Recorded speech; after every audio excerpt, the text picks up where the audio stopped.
You know what's wild? Some of the stuff that made you the most anxious, the most tired, the most confused in life didn't even come from you. They were ideas, beliefs, passed down like hand-me-down genes from teachers, parents, movies. That one nosy aunt who always smelled like Vicks and judgment. They weren't your truths, but they sounded wise. So you wore them anyway. And somewhere along the line, they started to feel like you. And maybe right now, you're walking around carrying this mental backpack full of bricks, thinking it's just part of being an adult. But today, we're unpacking it. We're naming the lies, not to blame anyone, not to rant, but to free you. So you can start living from truth, not fear disguised as wisdom. Let's go brick by brick. Lie number one, you should have everything figured out by now. Oh, this one. This one's like the Wi-Fi password everyone pretends to know, but no one actually does. Somewhere between your mid-20s and your first back spasm, society starts whispering, "You're behind." Behind what exactly? There's no finish line. There's no invisible scoreboard in the sky. But still, you panic because you see people your age getting married, launching businesses, eating kale voluntarily, and meanwhile you're sitting there Googling, how much sleep is too much sleep?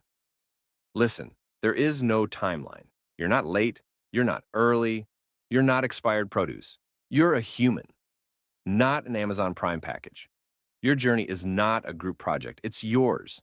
Own the mess, own the pauses. Some people peak at 16. You're still preheating, and that's okay. Next lie. Don't make a scene.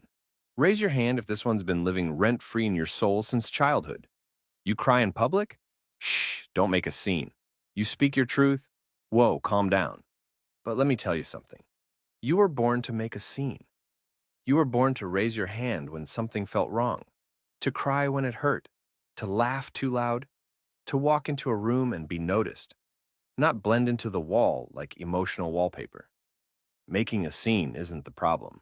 The world is just uncomfortable with people who no longer perform politeness while drowning inside.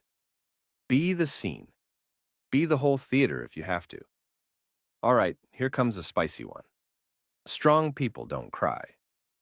You ever hear that and just want to chuck a shoe at the nearest motivational poster? Let's get this straight. Strength isn't pretending. It's not the stiff upper lip. It's not swallowing your pain until it shows up as back pain and petty arguments. Real strength is feeling deeply and not being afraid to show it. Crying isn't a glitch, it's a feature. It's your nervous system saying, "Hey buddy, we're full. Time to unload." You cry because your body trusts you enough to let go. And if anyone ever told you that crying makes you weak, they were probably so emotionally constipated they make statues. Look expressive. Cry. Sob. Ugly cry. Do it in the shower. In traffic. In aisle 7 of Target. You're not a robot. Let the water fall. You want another classic? You have to earn rest. Okay, deep breath. This one's been ruining lives for decades. If you only rest when you're exhausted, that's not self-care. That's recovery. You're not a machine. You're not a productivity goblin that runs on hustle and iced coffee. Rest is your birthright. Rest is holy. Rest is when your soul stops sprinting and remembers who it is. The lie says, once you finish everything, then you can rest. But there is no finish. There's always more laundry, more emails, more chaos. You don't rest because you've earned it. You rest because you're alive. You rest because you're worthy. Your value is not based on output. You are not Wi-Fi. You don't have to perform to be worth connection. Cue dramatic voiceover. This next lie is rated E for everyone. Always be nice. Sounds sweet, right? Nope. This one's sneaky. It's how people-pleasing gets dressed up in a bow tie. Be nice sounds like empathy, but often it means don't rock the boat. Say yes when you want to say no. Smile while your boundaries are being violated.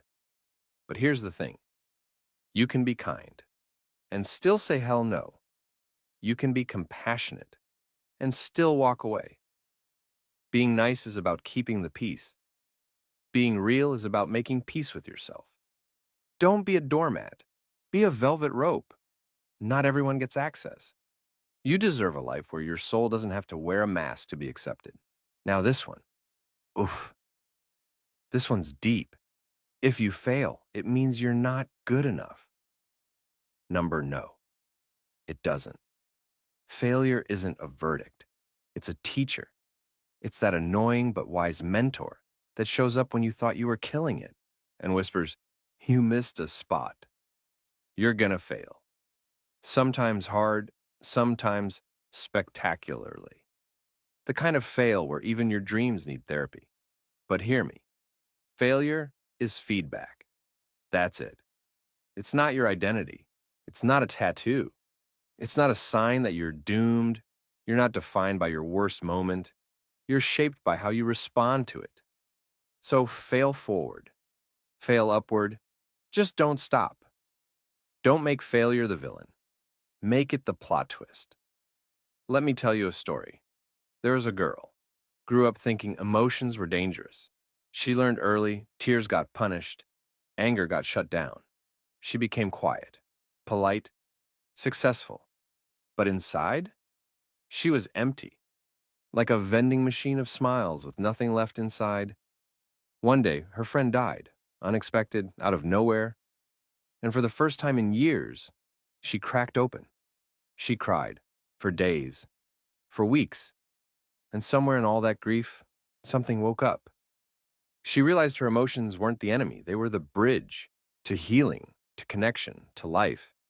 That girl was my friend, and that breakdown became her breakthrough. Don't run from your feelings. They're not weakness, they're the doorway to your power. Let's hit one more lie, the big one. The one that wraps around your brain like fog on a windshield. If it hasn't happened by now, it never will. I hate this one because it steals hope. And hope is the fuel that gets you out of bed when everything else says stay down. Let me be crystal clear. Time doesn't kill dreams. Quitting does. You're not too late. You're not too old. You're not too far gone. Some of the most beautiful stories start at the exact moment you were about to give up. Some of the most legendary comebacks began in a whisper. What if I tried one more time? That whisper, that's your soul. Still alive. Still hopeful. Still fighting. Listen to it. Let me hit you with some real truths to replace all those fake ones. You don't need to be perfect to be loved. You don't need to be productive to deserve rest. You don't need to have it all figured out to take the next step. You are not your past. You are not your pain. You are not the worst thing that ever happened to you. You are growing. You are becoming. You are unfolding. Just like you're supposed to. So drop the bricks, the false beliefs, the mental chains. You don't have to carry them anymore. Your mind doesn't need more pressure. It needs permission. Permission to heal. Permission to say no. Permission to laugh at the absurdity of it all. Permission to begin again. And if you're watching this thinking, dang, I wish someone had told me this 10 years ago, then let this be the moment that counts. This is your line in the sand. Today, you begin shedding the lies. Today, you step into the truth. And not just any truth, your truth. The world doesn't need more nice. It needs more real. It doesn't need more perfect. It needs more honest. And it doesn't need more people who've got it all figured out. It needs more people like you, still showing up, still feeling, still growing, still here. You've got this. You always did. Now go. Make a scene, take up space, and build a life that makes those old lies look ridiculous.